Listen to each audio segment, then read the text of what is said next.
A person who can do both really well is usually a very successful dresser, to be honest. Hi ladies, welcome back to my channel. Welcome to my channel if this is your first time here. On this channel I talk about developing your style tricks, hacks, tips so you can look your best every single day. This video is the second part in the fashion versus style series. If you haven't seen part 1, which I talked about the differences between fashion and style, go check it out right now. I'll link it in the description box. In this video, we're going to talk about the similarities between fashion and style. Basically, the things why we think, the things that cause us to think that fashion and style are the same thing when they're not. They are and they aren't. You just need to know both of them, why they are and why they aren't. So let's just recap the definition of fashion and style before we get into the similarities. Fashion is a popular way of dressing within a given period of time, while style is a shorthand term for personal style, which basically means a style that is unique to a specific person. Fashion is typically short term, and style is typically long term. So these are the reasons why we tend to think that fashion and style are the same thing, because they do indeed overlap. They do. The 5 similarities between fashion and style. In the previous video I said that fashion and style aren't the same. However, there are people who engage in fashion, which means people who follow trends that do have a signature style. The perfect example of this person is Rihanna. Rihanna tends to, well, she creates trends. Her signature style becomes a trend because people follow what she wears.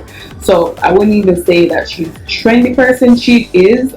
I would say that she does engage in trend, but her style usually becomes a trend because everyone follows her style. The fashion industry follows her style. So she does tend to fall in that the category of trendy, but also a signature style because the industry follows her style. She's definitely a leader, a fashion leader. Another example was like Nicki Minaj. Back in the day when Nicki had the bangs and the pink lipstick, that was her signature style, but became a trend because everyone was following her.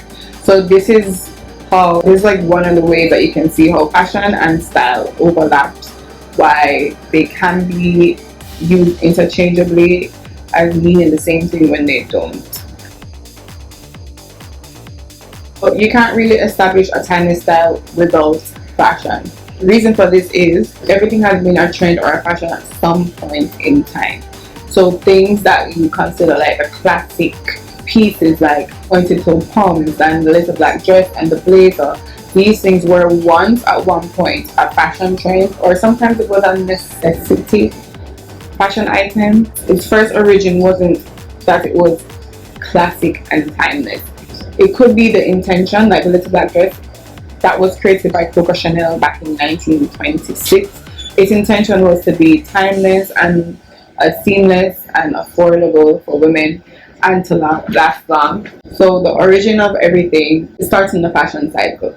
And then while it goes through the fashion cycle, it determines whether it will last long or fall off like a trend.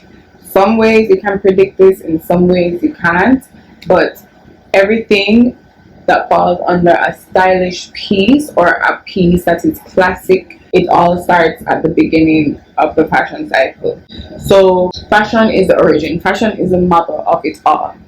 So that's why I said like there's no wrong or right between the two. There is no style without fashion. There is no fashion without style.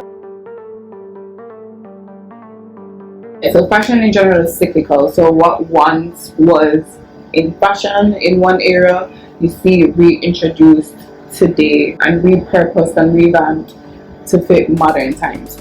So there is no avoiding fashion in a way.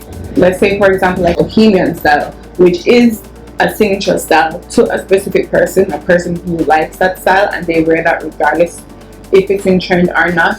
So this is a way how it can overlap. 5 years ago where the Birkenstock was a trendy item, the bohemian style was in trend at that time. So for example, the Birkenstock was a trendy item and the Birkenstock basically belongs to the bohemian style. So someone who that is their signature style, they wear it all the time, that's their thing, their home is bohemian, their style is bohemian, their lifestyle could be somewhat bohemian as well. So when the bohemian style became a trend, let's just use the Birkenstock, their style, even though probably 2 years prior to that, their style was just their style, it wasn't considered trendy. But in the moment where the bohemian style is trendy, the person with that signature style falls into the trendy category because they're wearing trendy clothes. If you know them personally, like you know that that's their style.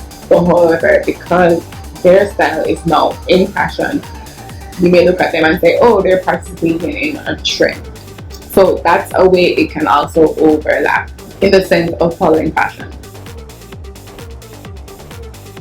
There are those who have a personal style that do engage in trends. Say your signature style is along the lines of classic, elegant, stuff like that. A new trend, for example, is the Bottega Veneta pouch bag, and I don't know if that's a name, but this bag. Someone who has a classic, elegant style can adapt this trend into their wardrobe because it complements their wardrobe. It works with their aesthetic, their style. So that's one example how you can see how fashion and style is interchangeable, how they blend with each other. Also, like a person who follows trends, they will also buy classic pieces. I'm sure a lot of people who play in trends, they have a lot of classic pieces, like the little black dress, the pointed toe pump, a blazer. You know what I mean? You can be a style dominant and have trendy pieces in your wardrobe, and you can be fashion trend dominant and still have classic style pieces in your wardrobe. Like, it's kind of hard to separate the two, but like I said, it is important to know the difference because it does kind of help with your choices or developing your style or not developing your style. Also, another point is that some people who are like fashion and trend dominant, they create their own personal style out of being a trendy person. A person can be known to always being trendy, always on top of things, always wearing the latest things, always with the times. You know, that can be their signature style, is that they're trendy. You know, so being trendy can also be a signature style. And so someone who is fashion or trend dominant, they can put together a completely classic style based outfit and kill it. Being trendy does require some type of skill, like especially when you're wearing stuff that doesn't really suit your body type, but you have a lot of people who can put together trendy outfits so well that they always look good and they're always on trend. So like a person who can do both really well is usually a very successful dresser, to be honest.